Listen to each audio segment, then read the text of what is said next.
Auzubillahiminash-shaytanir-rajim. Bismillahir-rahmanir-rahim. Assalamu alaikum dear students. Hopefully you will be safe and sound.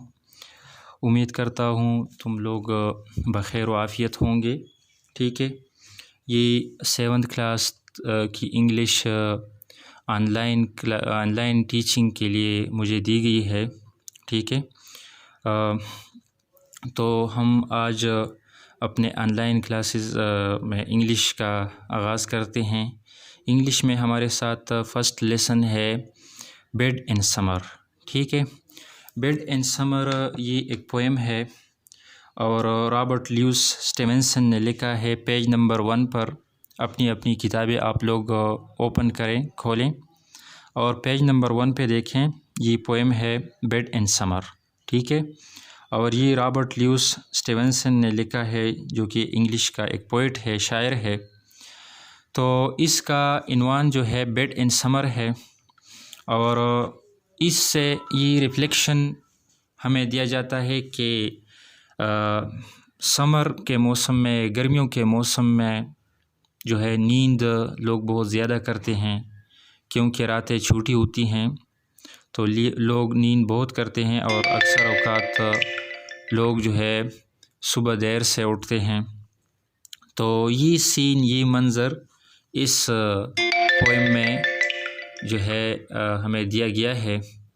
ठीक है, तो फिर कहते हैं कि pre reading, read the title of the unit and predict 5 words related to it.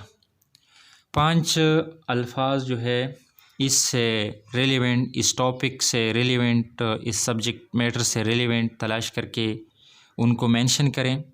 तो bed in summer, sleep is a word which is related to the topic. Clear?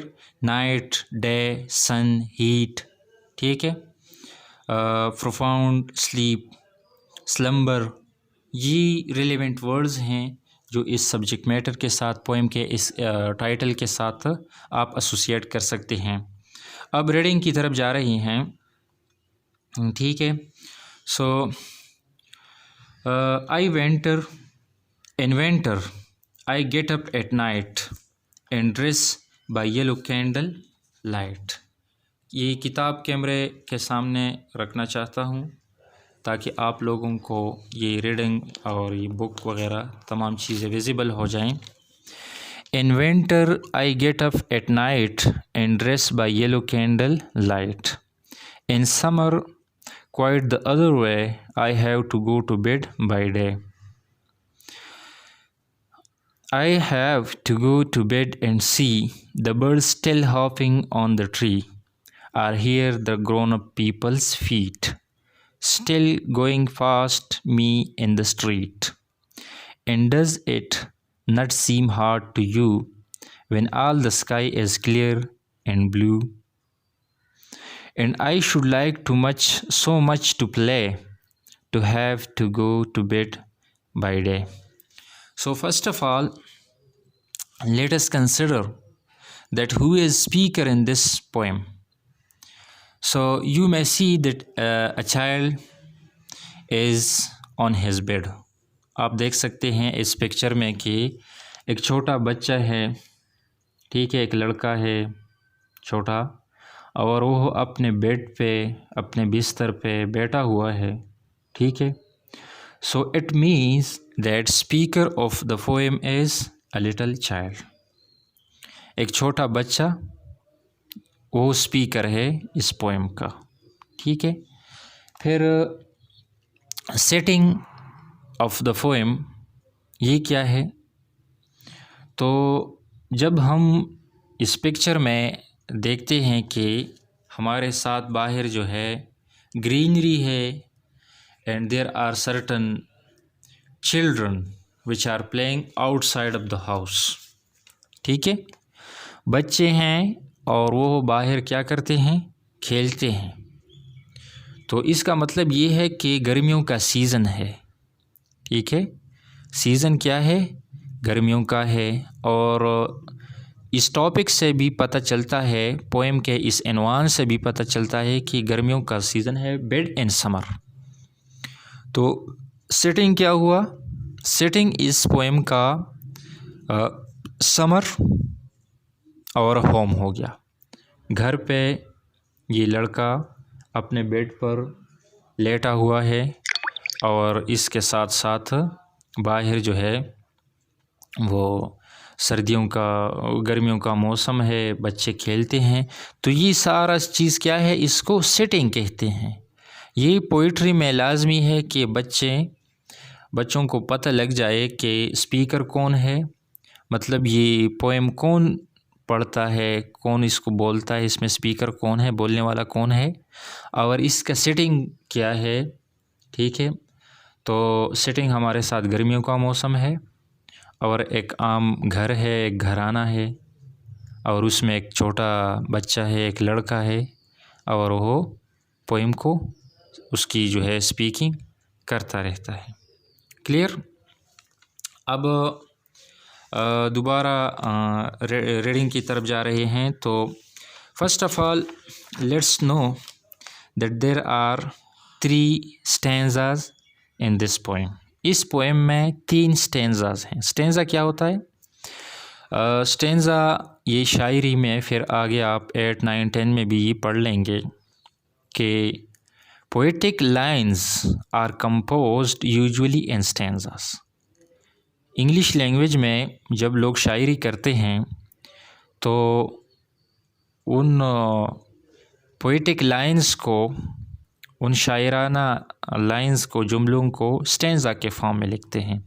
तो ये देखें हमारे साथ 3 स्टैंजाज हैं। एक ये है, फिर दूसरा, फिर तीसरा। ये 3 स्टैंजेस हैं। ठीक है, और इन 3 स्टैंजाज में हमारे साथ 4 लाइन्स हैं। I went in winter I get up at night and dress by yellow candle light.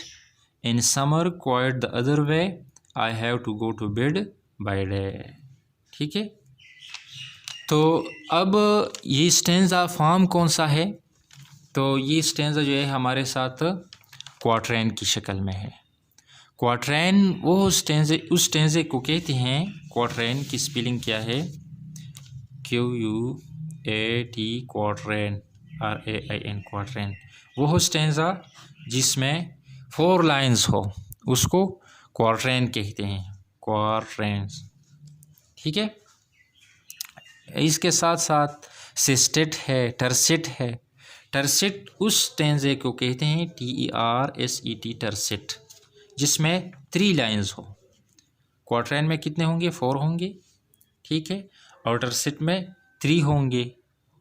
फिर ओक्टावा है, सिस्टेट है, ये मुख्तलिफ जो है। फिर डिटेल में जाते हैं तो ये काफ़ी ज़्यादा एग्ज़ैजरेशन में हम जाएंगे और तफसील में जाएंगे। ये आप लोगों के लेवल की बातें नहीं है। एनी हाउ रीडिंग की तरफ आना चाहता हूँ। ठीक है, तो राइटर कहता है कि in winter I get up at night. सर्दियों में मैं रात को उठता हूँ। And dress by yellow candle light. और येलो कैंडल, येलो जर्द को कहते हैं। ठीक है, जर्द कैंडल शमे को कहते हैं, चिराग को कहते हैं। उसकी रोशनी में मैं कपड़े पहनता हूँ।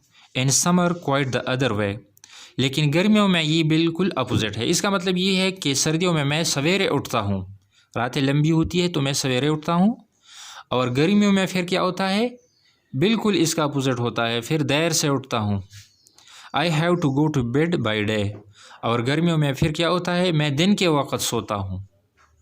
मतलब आपने देखा होगा कि गर्मियों में दिन जो है वो लंबी होती है रात के बनिस्बत, और लोग क्या करते हैं? दिन के वक़्त भी दोपहर के टाइम में आराम करते हैं। ठीक है, so I have to go to bed by day, मतलब आफ्टरनून के टाइम में मैं आराम करने जा रहा होता हूँ। फिर सेकंड स्टेंजा में कहते हैं कि I have to go to bed and see. मैं बेड में जाता हूँ, अपने बिस्तर पे जाता हूँ, चारपाई पे जाता हूँ। ठीक है, और क्या करता हूँ? और देखता हूँ the birds still hopping on the tree, कि परिंदे क्या करते हैं? हॉपिंग जो है ये छलांग को कहते हैं actually, jumping, hopping. Grass hopper, grass hopper वो छोटा इंसेक्ट होता है जो ग्रास पर, घास पर जो है वो छलांगे लगाता है। ठीक है, तो इसमें कहते हैं the bird still hopping on the tree, परिंदे जो है वो उड़ रहे होते हैं। ठीक है, हॉपिंग करते हैं, छलांगे लगाते हैं, इधर उधर खोदते रहते हैं। ठीक है, दरख्तों पर। Are here the grown up peoples feet, या जो है ग्रोन अप बड़े लोगों को कहते हैं। एक चिल्ड्रन होता है, चिल्ड्रन होते हैं, और चिल्ड्रन के अपोजिट क्या है, ग्रोन अप हैं, बड़े लोग। और बड़े लोग जो होते हैं वो रास्तों पे आते रहते हैं। Still going past me in the street, और अभी जो है वो हो स्ट्रीट में, गली में गुज़रते रहते हैं। And does it not seem hard to you, और क्या ये आपको जो है मुश्किल नहीं लगता, हार्ड नहीं लगता। ठीक है, अच्छा। When all the sky is clear and blue, जब तमाम आसमां जो है वो क्या होता है, क्लियर होता है और ब्लू होता है। ठीक है, and I should like so much to play, और मैं ये पसंद करता हूँ। ठीक है, बहुत ज़्यादा इसको पसंद करता हूँ कि मैं खेलूँ। To have to go to bed by day, या जो है दिन के वक़्त आराम करने के लिए जाऊँ।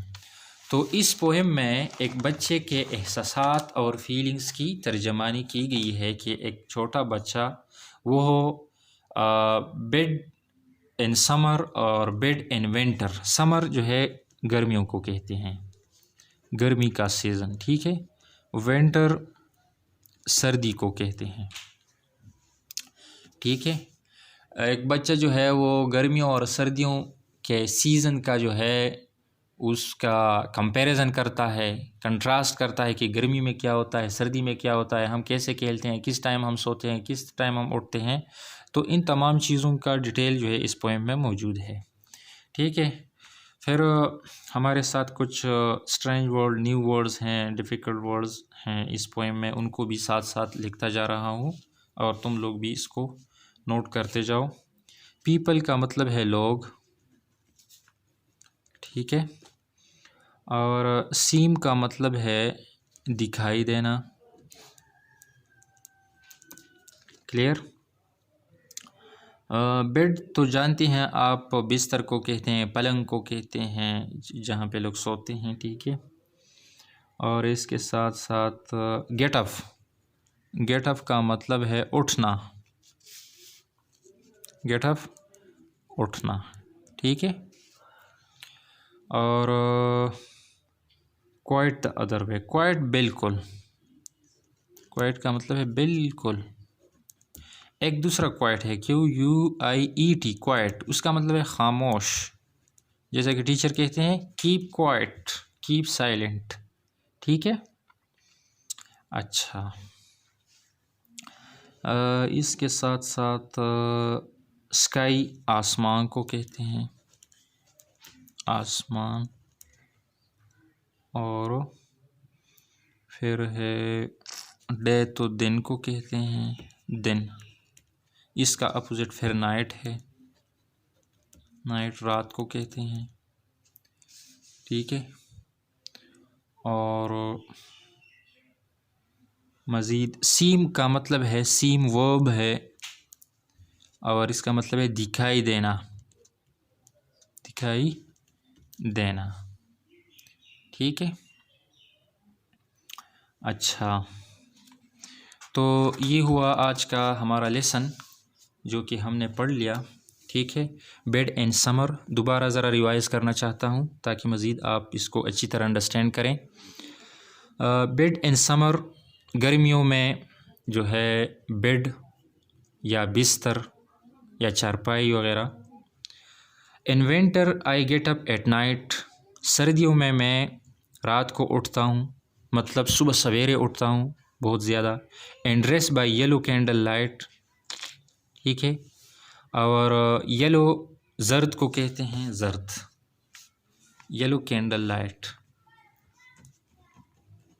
मतलब जर्द रोशनी होती है लाइट की, और उसमें मैं जो है ड्रेस हो जाता हूँ, कपड़े पहनता हूँ। In summer quite the other way, गर्मियों में बिल्कुल इसका अपोजिट होता है। I have to go to bed by day, और दिन के वक़्त मैं जो है बेड की तरफ जाता हूँ और उसमें सोता हूँ। ठीक है। फिर है I have to go to bed and see. दूसरे स्टेंजे में कहते हैं कि मैं बेड की तरफ जाता हूँ और उधर देखता हूँ। The bird still hopping on the tree. परिंदे दरख्त के ऊपर जो है हॉपिंग करते हैं, इधर उधर जाते हैं, चर्पिंग करते हैं। Chirping, singing.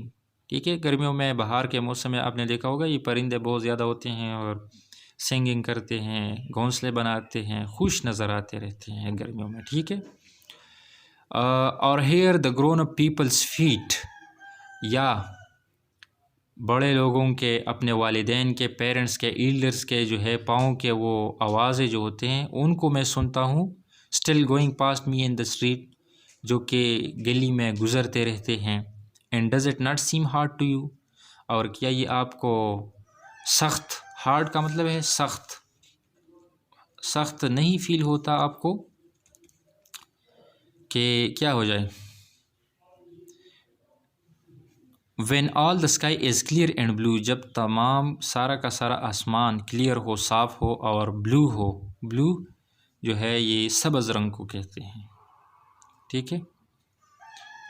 ब्लू नीले रंग को कहते हैं। एक नीला होता है, एक सब्ज़ होता है, ग्रीन ब्लू। ठीक है। ब्लू नीला, ये जो बल्ब पॉइंट का कलर है ना ये ब्लू है। ठीक है। अच्छा,